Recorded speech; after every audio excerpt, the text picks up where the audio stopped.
I think finding your why was important, and we didn't know what our why was early on. I think there's a reason why you want to get into small businesses, a reason why you want to buy into a franchise network. And a lot of people have the same thing. I want to build a scalable business to, to be, saleable down the road or something for my kids, whatever. But there's a core at the heart of why. We didn't really understand what it was until we went through the process. Hey Matt, how are you? I'm so I'm happy to doing, see you. thanks. Good to see you too. Yeah. Hey, so thank you for doing this. I'm starting a new series and it's called Real Owners, Real Stories. Okay. And I'm just going back to some of my clients and talking to them about, what was going on for them at that time and how they felt while they're going through the process and where they are now and what business ownership has done for them. So I Sure. appreciate you taking the time. Yeah, So absolutely. gosh, we worked together, what, 2018 Oof. or I Long don't time know. ago. So we're coming up on our 10th year with floor covering, so it would Are have been you? before then. So I would have been talking with you in probably the end of 2016 into 2017. Okay. Seems like So yesterday. it does seem like, yes, even for me, because I've been doing this for 12 years. So, Yeah. anyhow, what was going on for you? What made you decide at the time to go start exploring business ownership? It's a funny story. So I was in corporate for 20 odd years. When I left, I was a director of sales for a company that did aggregates, basically. Big, nationally, international type of company. My wife was a kindergarten teacher. She took Mm. off for 10 years to be with the kids. Then she was interested in getting back into the business world, didn't want to do teaching. So at that time, I'd kind of been tired of the corporate America, the red tape and just the rigmarole of it. And so we started looking at small businesses around the area. The tough thing with looking at small businesses, for us at least, is I was very familiar with P&Ls. I managed four P&Ls. We were, used to looking through them.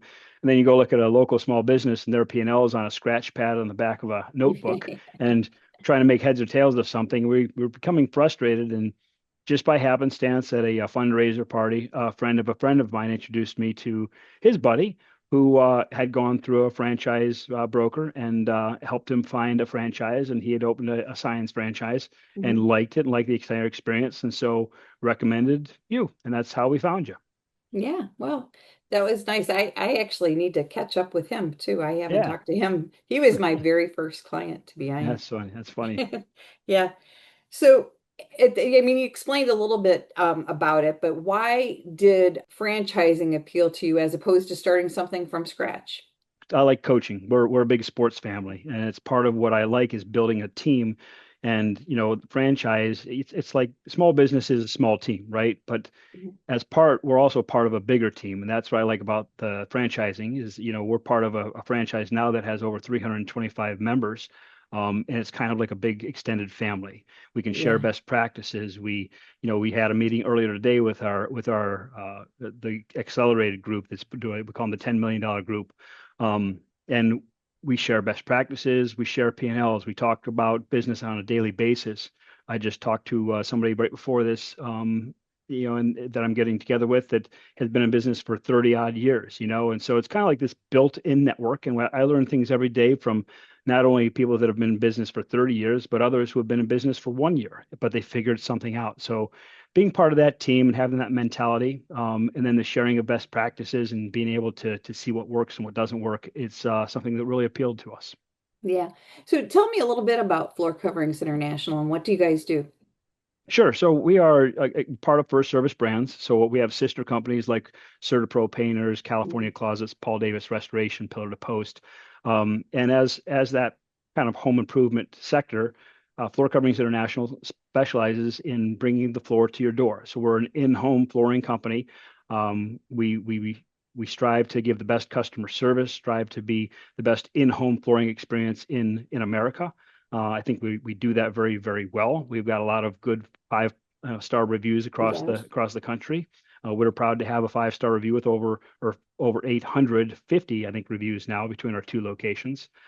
So in-home flooring, we are mainly residential. I would say 75% residential, but we also play in the commercial sector, and we'll start to get a little bit larger there. I know we've done several large jobs with commercial companies around the area. So it's all types of flooring. Right. It's Yeah. all types of flooring trees. It's hardwood, it's LVP, it's laminate hybrids, carpeting, and again, commercially and residential. So that's us in a nutshell. Yeah. Well, I know I was a customer and I was very happy and my sister is a customer and uh has her had her son use you. He was a good Yep. customer and my dad and yeah, so Sure. it's been great. So what when you started exploring, if you can think back about what made you most maybe skeptical, what were some of your misconceptions about franchising? I think it was not only about franchising, but small business ownership, right? You come from this corporate mentality of how am I going to replace this salary? How am I going to, the salary, insurance, investments, things that's a 401k. Like corporate America just convinces you that this is the only way of doing it. And we had to figure out, which way to go about it. And I was having a tough time understanding small business ownership and how you extracted and were able to replace that in a small business way.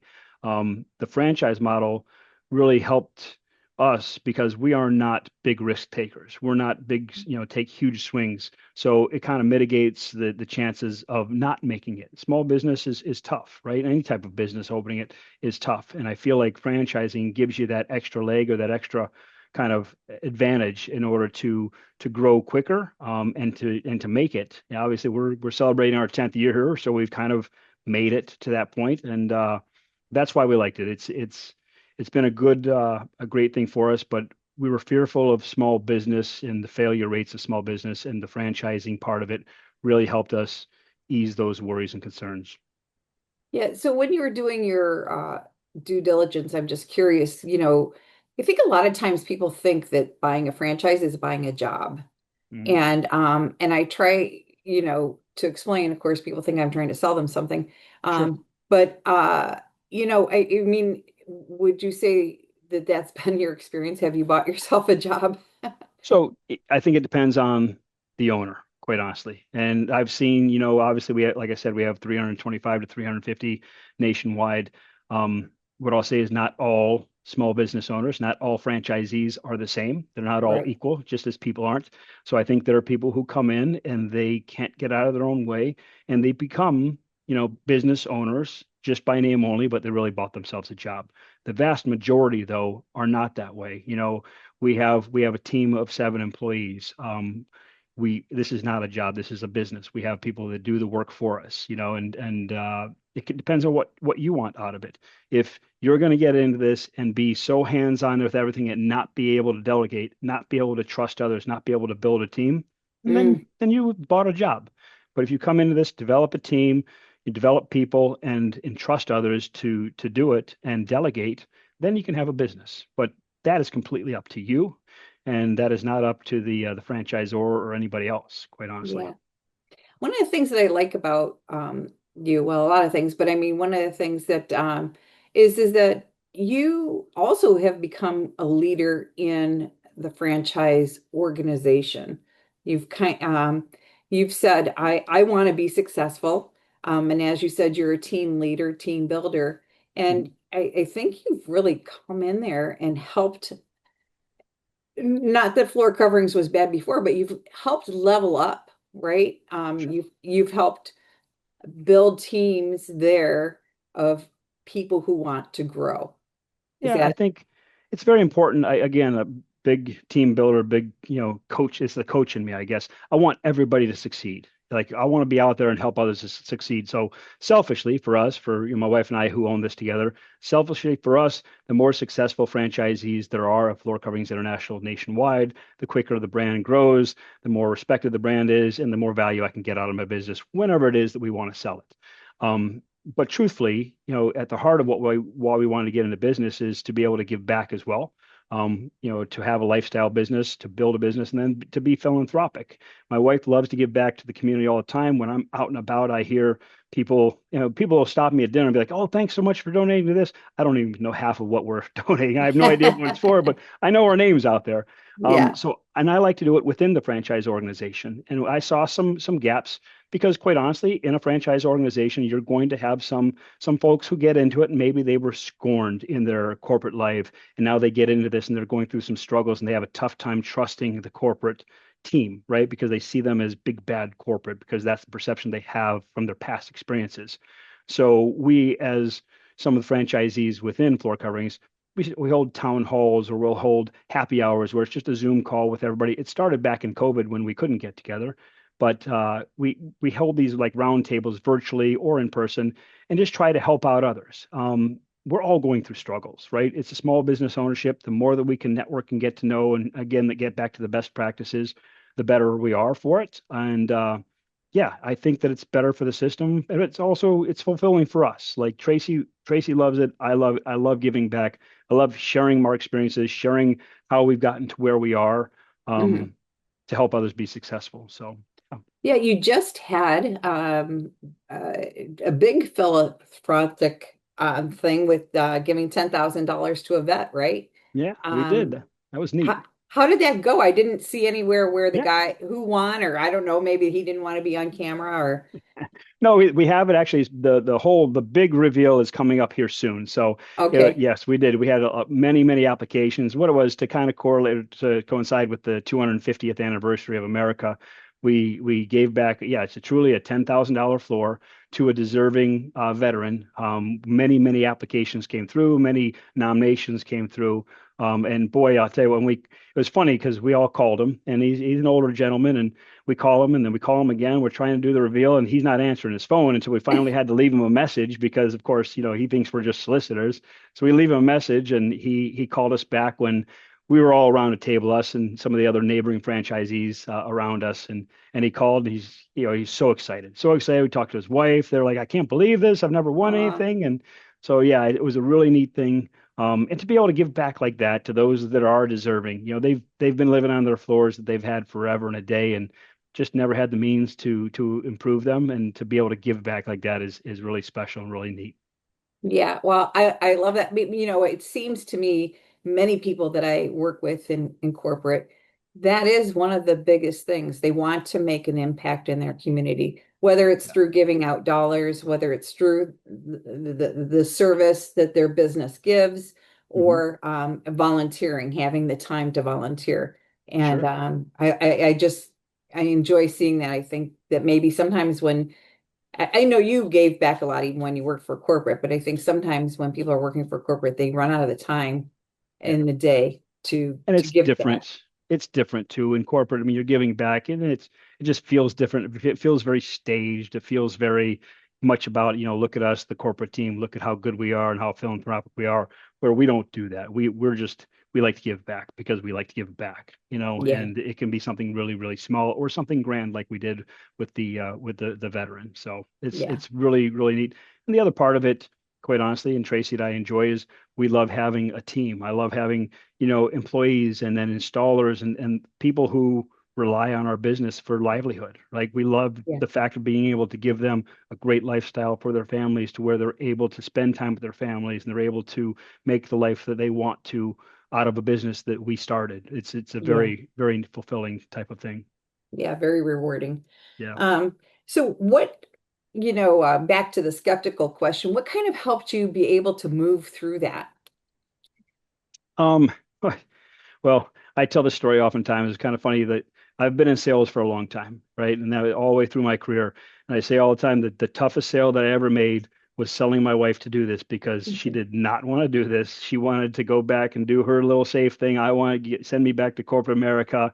So it took a while. It took a Yeah, while because again, we are not risk takers with our money or just in life in general. So uh, I think what really triggered it for us was I think maybe when I sat down with you, floor coverings might have been the first one that you handed to me, and it's the first one that I threw to the side because I was in rocks before, and now it's floors. Like that's not sexy or cool to talk about. But truthfully, what kept us bringing us back was being part of First Service Brands, being and then the culture. Like we could tell the culture of the people that were at floor coverings.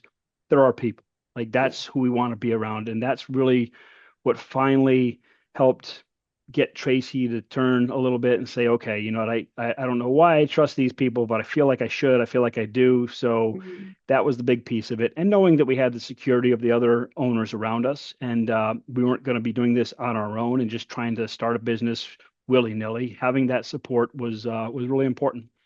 yeah. Kind of gives me goosebumps to think about how, Tracy was so risk adverse. And I love the fact, and it happens so many times, you show Mhm. people, I think I start out with four or something like that, three or four, and Right. and uh, always the one that's on the bottom comes up to the top. Yeah. Um, and I think too, it really helped Jason, I think that was his name, coming out and meeting Yep. Tracy was very Yeah. helpful too. Yeah. Yeah. For sure. For sure. And culture is everything, Hmm. and I think that that's one of the biggest reasons that corporate is losing so many people. And everybody has a different tribe where they feel like I could fit in there. And I think Yeah. that a lot of times people forget about that.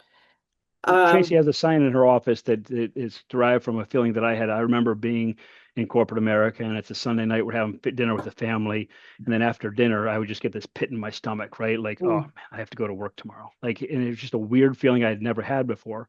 And the sign in her office that we strive to live by is, I don't know exactly what it says, but basically it states, culture is the feeling that you have, on Sunday night before going to work for the week.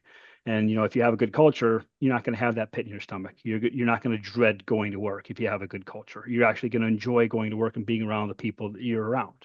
yeah, And that was something that we just couldn't find in corporate America, especially in these days where specialization and monopolization and everything that's happening out there, private equity. It's just the days of the really great cultures are starting to get few and far between in corporate America. yeah.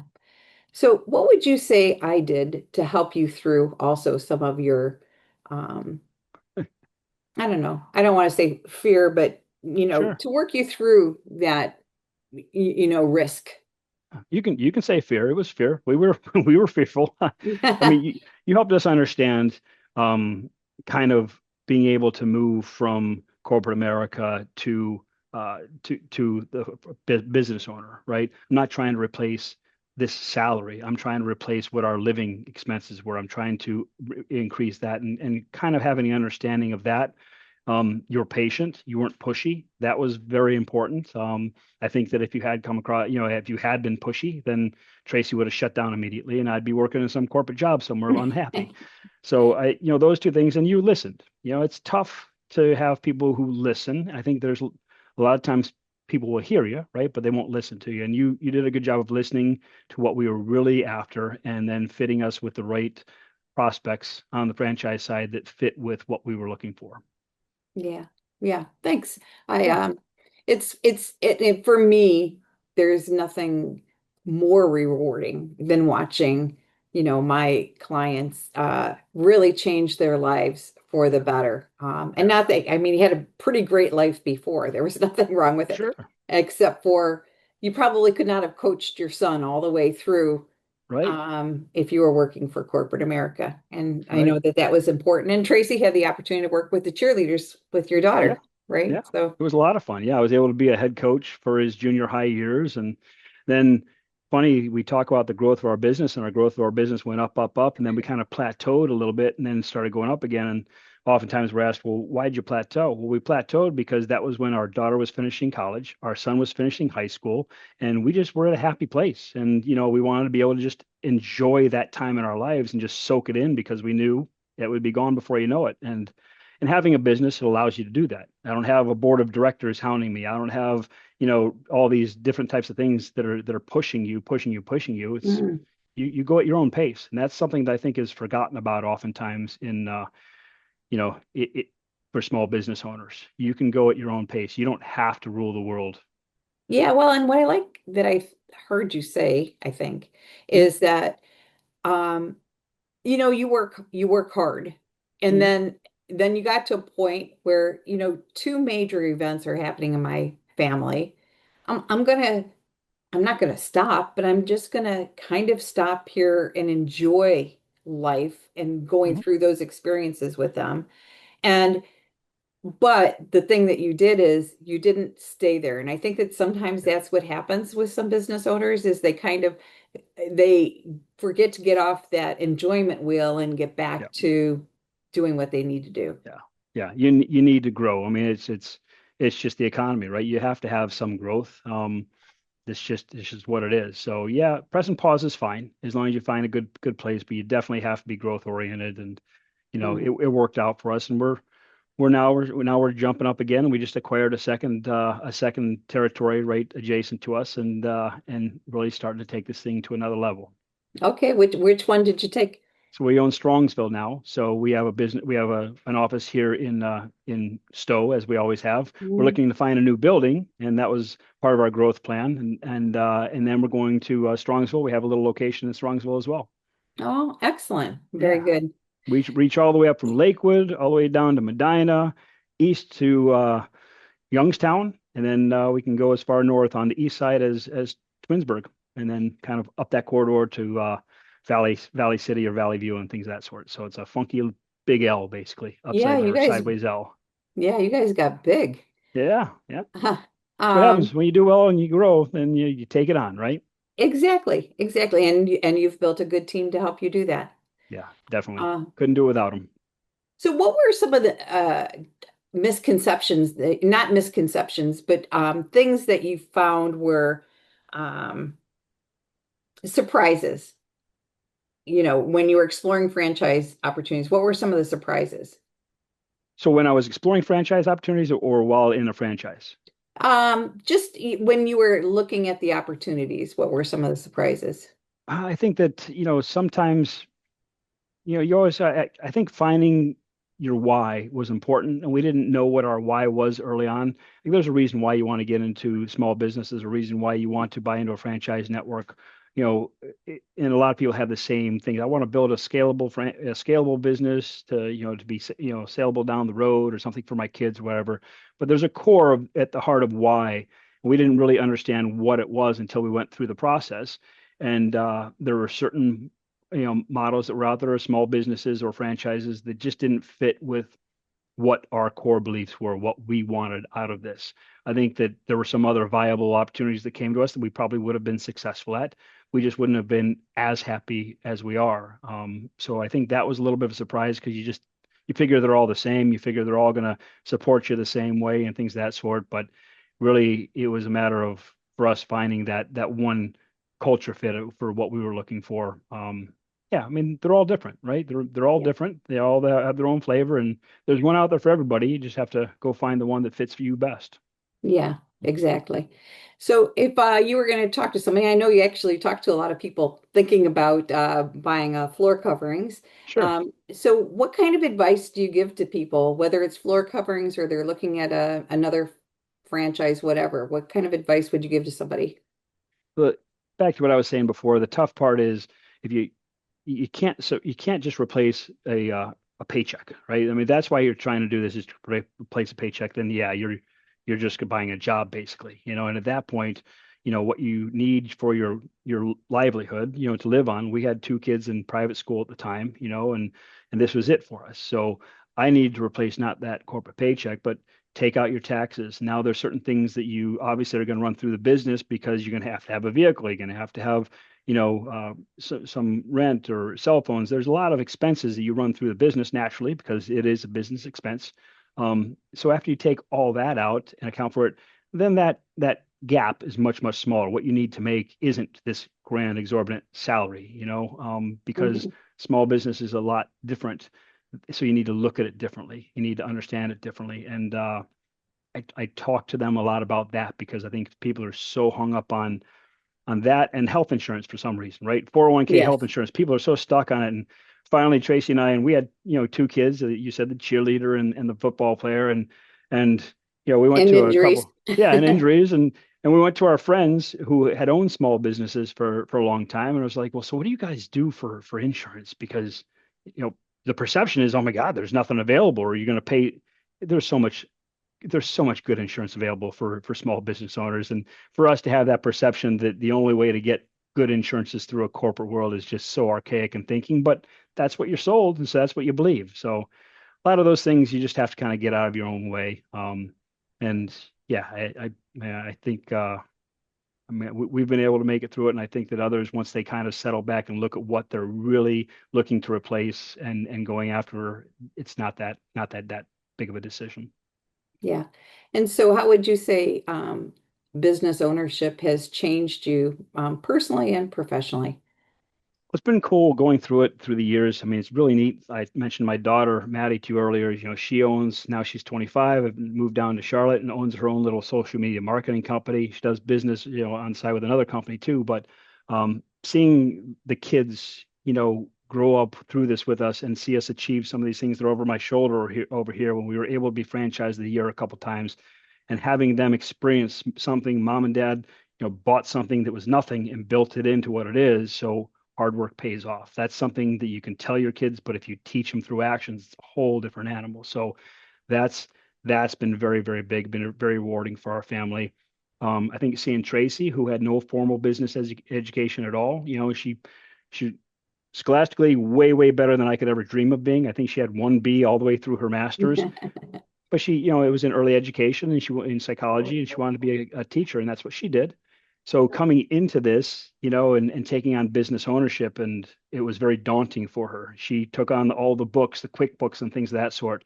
And I would contend seeing her grow through the years has been so fun. And right now I'd contend that out of all 325 locations, she's at the top. She's the top of the list for being that type of integrator, or the accounting side of things as well. Just seeing her growth has really been neat. Oh, Building a that's team is very cool. There's a lot of things I could go on and on about what the rewarding things are, but we'll leave it yeah. at those two. Well, I think back about when you're talking about, I think installing a refrigerator or something at your office, and Mhm. all of your installers are subcontractors, correct? Mhm. Yep. And they all came in and worked for free just because they like working with you, and I think that that's it, I mean it's just rewarding because you've Yeah. built great relationships. Yeah. Just before we sign off, do you mind sharing? And if you Mhm. do, it's okay. I'll cut it off. But do you mind sharing, what is your revenue? I'm not asking for your income, but your revenue. I mean, I think people Yeah. think, oh, 1 million, whatever, but I mean, Sure. you've done great. Yeah, I mean, I can share with you kind of our growth plan, through the last, because I told you we plateaued, so many, many years ago, we were at 1 million, went to 1.25 million. From there, we jumped up to 2 million. Then we went to 2.5.